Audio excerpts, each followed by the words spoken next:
Good morning students. Welcome to Narayana Live Classes. Today, as a part of our assignment, we are going to discuss the key based on the lesson Weathering the Storm in Asama. I will be reading the question and explaining the answers. I request everyone to note down these questions in your notebooks. Okay? Now let me read the first question.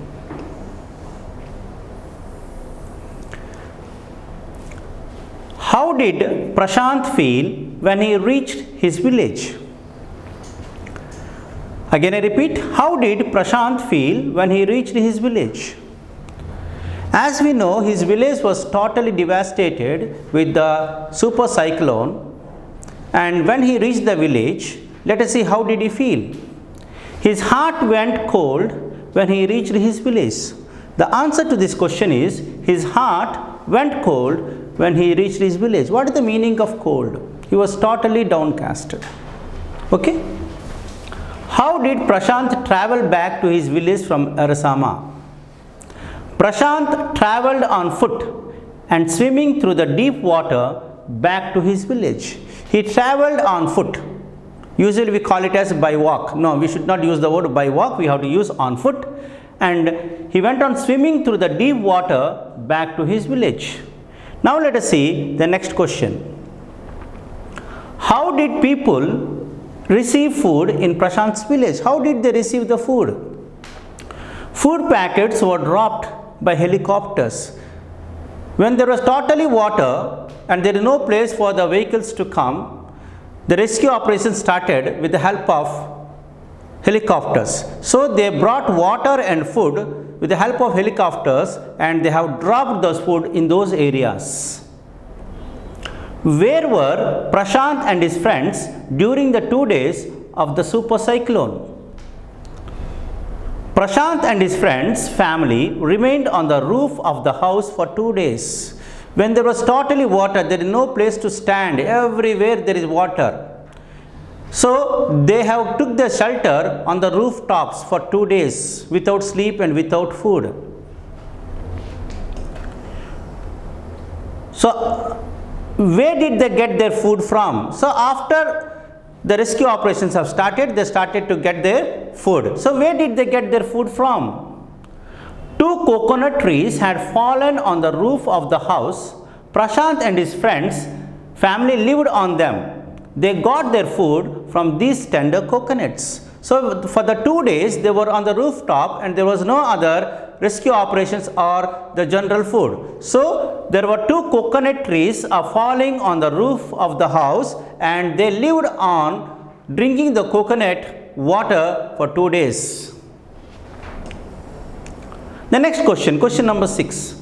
What were the 2 important tasks Prashant did after deciding to be the leader of the village? So what are the 2 tasks did he do after being the leader of the village?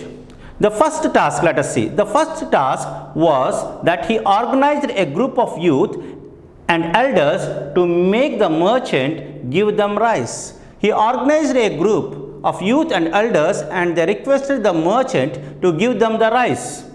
They succeeded in their mission. Secondly, he made a team of youth volunteers.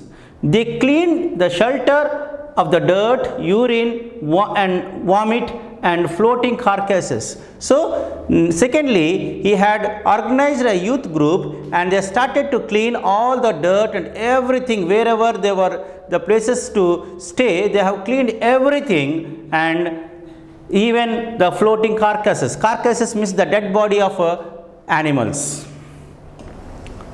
How did the villagers make the helicopters drop regular quantities of the food? Here food, children, food. Okay. They deputed children to lie there with empty utensils on the stomach. This was done to communicate to the helicopters that they were hungry. The scheme of their work, and the helicopters brought in food. So here let us see, how did the villagers make the helicopter drop food and regular quantities of food? So they deputed the children. They made the children to stay or lie with the empty plates on the stomach. So that when the helicopter passed over their heads, they came to know that these people were hungry and they dropped the food and they brought the food and helped them. Now let us see the 8th question. What havoc had the super cyclones wreaked in the life of the people of Odisha? The answer to this question is, the super cyclone was a devastating storm which washed the houses away and destroyed hundreds of villages. It killed thousands of people and uprooted a large number of trees. There were dead bodies all around. People became homeless and many children who became orphans. So what effect did the super cyclone brought in their lives? It totally devastated the total area, and so many children and the families, they lost their family members, and they made lot of children orphans, and there were dead bodies all around. There was no food for several days. There was no shelter. It took all the time to become a normality in that area. Children, I hope you have understood. I request everyone to read the textbook once again so that you can answer these questions in a better way. Thank you. Have a nice time.